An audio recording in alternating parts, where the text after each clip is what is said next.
Real stories like the one I'm going to tell you today build fluency faster than studying English the old way. Today I have part 2 of my story, A Road Trip Gone Wrong. Welcome to English Coach 3Ts. I'm Tanya, and if we haven't met, I'm the creator of our She Speaks Fluency program and my free More English Club with Tanya. You can join this free club by clicking on the link in the description below, scrolling down to the place where you put in your name and your email, and then I'll send you a free practice plan so you can become even more fluent using this video and others here on YouTube. If you missed part 1 of this story, A Road Trip Gone Wrong, you might want to start by watching the first part that I'll put in the description and link above, and then come back and watch this second part. In this story, our friends Mitch and Stacy and my husband and I were all on a road trip, meaning that we were all traveling in a car together to go from Phoenix, Arizona to San Diego, California to spend time on a boat, which we had rented together. In the last story, I tell you a little bit about the road trip itself, but the story continues to be interesting as we arrive in California, rent the boat, and take this boat out on the ocean. We were all very excited to spend time in the sunshine, getting out into the ocean away from everything else. And like I said before, none of us really had a lot of money. And so doing something like this was very special for us. We were doing all of our own cooking by bringing all of our own food. And there was a galley in this boat. A galley is what you call a kitchen on a boat.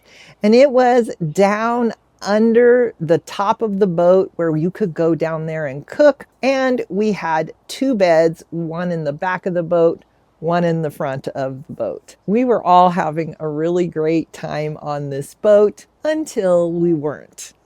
Actually, I should say until some of us weren't. As we got out further in the ocean where the waves were a little rougher and the boat was having a lot more motion than it had when we first started, Mitch and I both got seasick. Seasick, which is also sometimes called motion sickness, is when you're in a boat or a car or something that moves and you start to feel nauseous, meaning you start to feel like you're gonna throw up. And sometimes you do actually throw up, sometimes it's just a feeling, but let me tell you, either way, it's miserable. Mitch and I both got seasick, but my husband and Stacy were totally fine. My husband was busy driving the boat,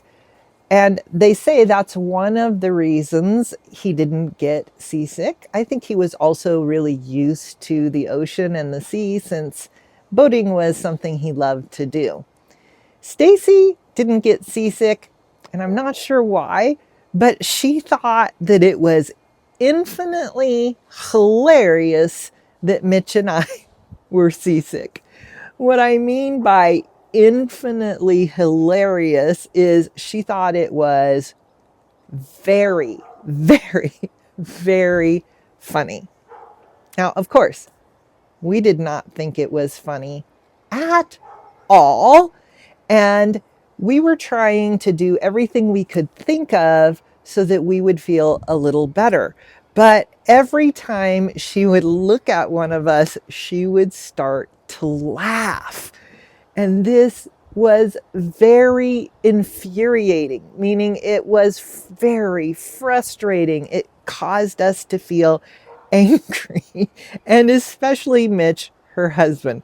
For me, I was like, okay, this is frustrating and kind of rude and not fun, but I don't have time to think about it. Of course, for her husband, it was much more difficult. I remember specifically a time when he had gone down in the boat, which was under the part where you sit up top and see the sails and the ocean, to go down to the bathroom in case he threw up. And he was coming back out, coming up the stairs, and he just looked awful. And as he came up and was looking so awful, the rest of us were thinking, oh, this is awful. But Stacy thought it was so funny. She started laughing, and this caused the two of them to quarrel, or you could say get into an argument. Now, I can't blame him because he was feeling so miserable that, of course, he felt frustrated that someone thought it was funny. But in talking to Stacy, she was really trying not to laugh, but she couldn't help it. She just kept laughing and trying not to laugh. Pretty soon, Mitch was leaned way over the edge of the boat and was throwing up into the ocean. It was really a horrible time, and the worse it got, the funnier it was for Stacy. And what's really interesting about this is I have read more recently that sometimes things like this will happen to people in a way to cope with a very difficult situation. They're really trying to be kind and not rude, but they keep laughing. And I know that it sounds horrible, but it was one of those things among friends that was super difficult at the time, but then you have a story you'll never forget. In fact, it's probably been more than 30 years ago now. And the last time I saw Stacy and Mitch, we were still laughing over this time, especially Mitch and I, because we kind of have a camaraderie, meaning we sort of have a connection where we can be like, oh my gosh, can you believe how terrible she was? And she would say, me? What about her? This was the first time I realized how differently she saw the road trip than I did. So if you saw the story about the road trip, I tell you the part about how we ran out of gas, which she doesn't think much about at all. When she thinks about it, she thinks about having to stop at gas stations several times because I had to go to the bathroom. This is because you may have noticed I almost always have a bottle of water with me, or at that time I probably had a cup or can of Dr. Pepper. I love to drink Dr. Pepper when I go on a road trip.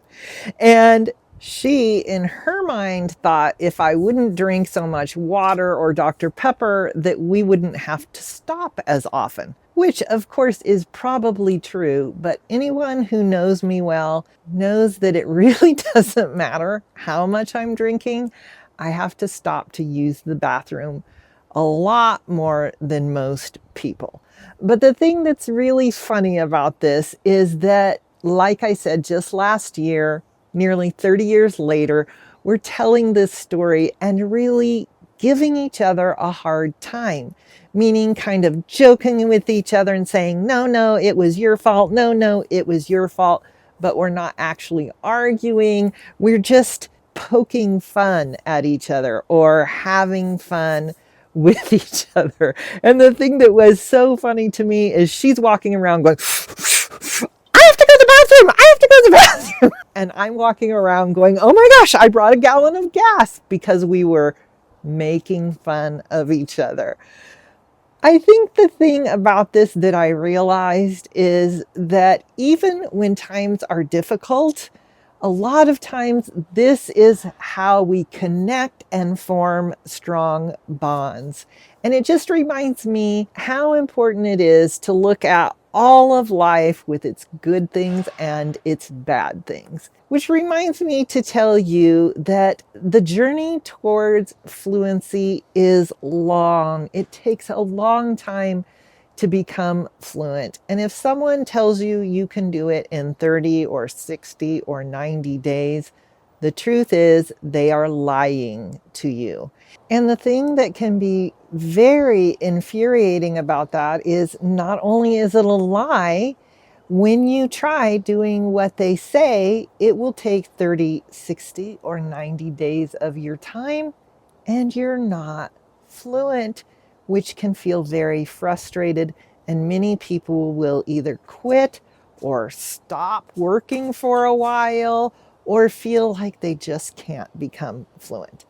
You can become fluent, it just takes time. So let me tell you a few things that you can do to become fluent faster. If you will watch more stories, videos, movies, television shows, listen to podcasts, and read things where you understand 95% or more, you will become fluent faster. So if you're currently listening to 10 to 20 minutes a day, listening to 40 minutes or even an hour each day will make you fluent twice as fast or more. So how do you make time for all of these things? I know that some of my students listen to these videos without the video. They just listen. Maybe they watch the video the first time, and then a week or two later, they listen to it while they're doing the dishes or something else where they don't have to look at the screen. And this not only helps you to get more input, which is what I'm talking about here, but also it's a different way of listening. And so you're using and practicing different skills. If you want more tips and tricks on how you can become fluent faster, don't forget to sign up for my free English club. And if you want to listen to another story like this one, be sure and watch this one next, and I'll see you there.